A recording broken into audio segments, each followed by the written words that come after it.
we'll discuss his options. Despite being the king, is Derrick Henry the most disrespected player in the NFL? We'll tell you why we're asking. And it didn't even take Patrick Mahomes a day to get right back to his old tricks. Good Thursday morning, everyone. Welcome to First Things First.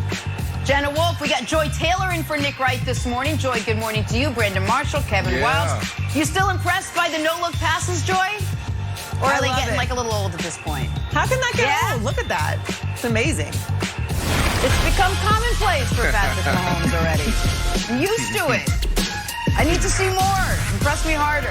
All right, we'll get to all that in a second. We got to start this morning in Green Bay. So the Packers opened training camp yesterday, and Aaron Rodgers opened up about everything that led up to it. Unfiltered would be an understatement. He explained in detail yesterday what drove his drama-filled offseason, one in which he actually mulled retirement. One of his big gripes, not being involved at all with football decisions. Seems like that's already changing this season. All right, guys, sit back, relax, take a listen to Aaron Rodgers. A lot of things that transpired. This wasn't, a draft day thing.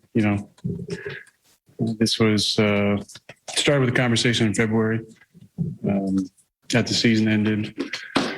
And I just expressed, my desire to be more involved in conversations directly affecting my job. Also, I wanted to help the organization maybe learn from them some of the mistakes in the past, in my opinion, about the way that some of the outgoing veterans were treated, and just the fact that we didn't retain a number of players that I felt like were core players to our foundation, our locker room. And then it kind of progressed from there into a commitment for the 2021 season and beyond. That really wasn't given at any time. So for me, I had to assess the situation, not necessarily wanting to be a lame duck quarterback, especially after an MVP season, which I think you can understand. And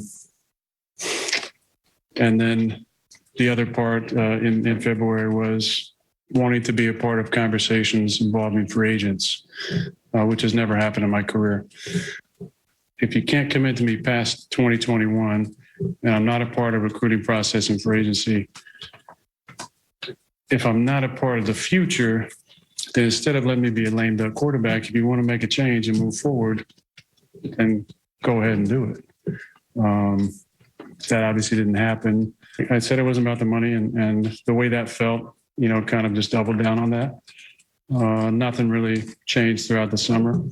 There were obviously some developments in the last week or so, but I was really working on myself and my own mental state throughout the summer, and at various points deciding if I wanted to even keep playing.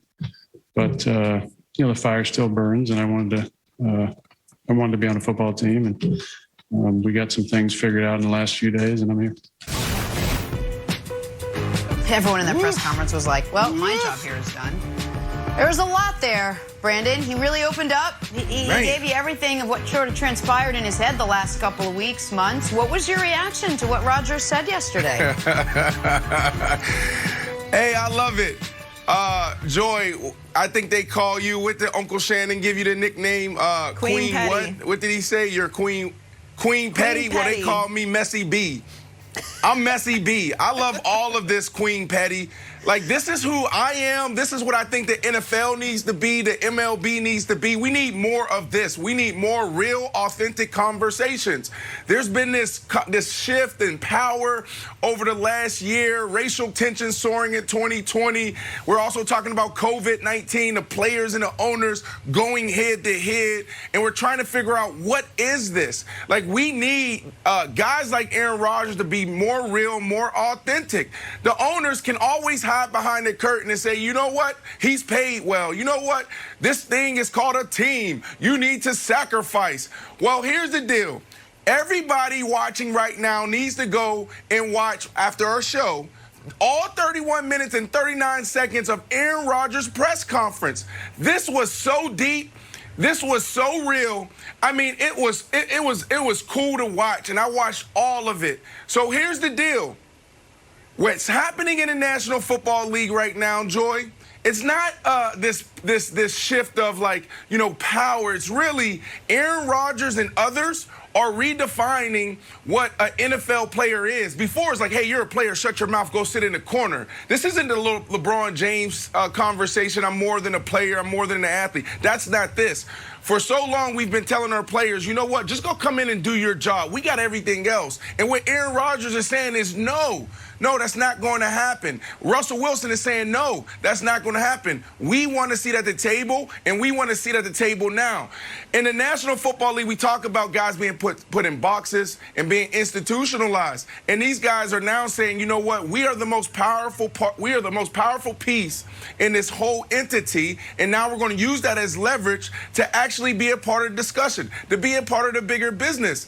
Now, what it has to take is Aaron Rodgers and other guys to step up, continue to step up and push this conversation forward. But we didn't see that before. My only gripe with Aaron Joy is this. Why did it take 16 years for you to stand up against the organization? Now, you mentioned all these other guys, Jordy Nelson, you mentioned Julius Peppers, James Jones, and all these other people. Well, when your contract is up for discussion and you're in year 16 and they're about to treat you this way, now you want to go back and say, hey, why did you treat the other guys that way? You were Aaron Rodgers, starting quarterback of that franchise for 14 years. You should have done that before.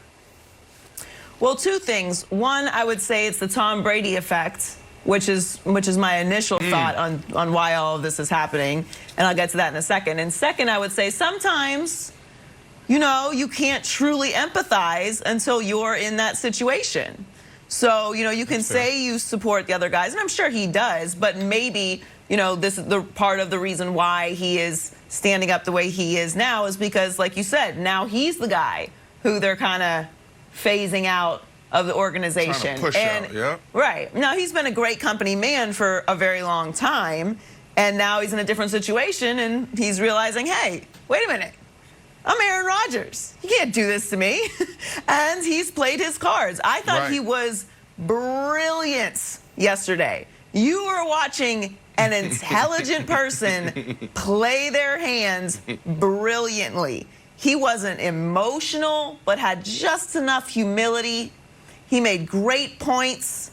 He landed them. He took little jabs, but not too much.